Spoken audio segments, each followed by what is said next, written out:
વિધિવત રીતના ભાદરવી ચોથના દિવસે ભગવાન શ્રી ગણેશની સ્થાપના કરવામાં આવી હતી।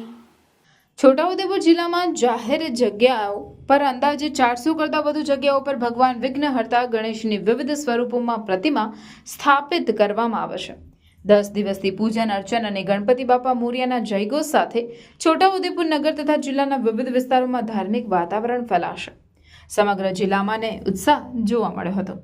ગુરુવારે ગણેશ ચતુર્થીના દિવસે ભગવાન શ્રી ગણેશની પ્રતિમાની સ્થાપના કરવાની પ્રક્રિયા હાથ ધરવામાં આવી હતી।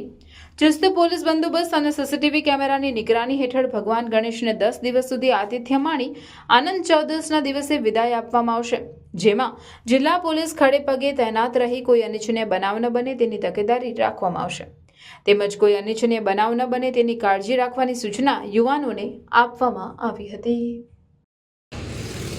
જય ગણેશ।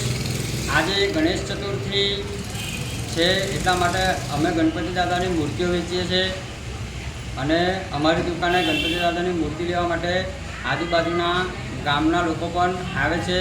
અમારી દુકાને જય અંબે મૂર્તિ સ્ટોલ નસવાડી સરકાર ફળિયા 4 રસ્તા ઠેકાણું છે અને અમારી દુકાને 500 રૂપિયાથી લઈ 7,500 રૂપિયા લગીની મૂર્તિ પણ મળે છે।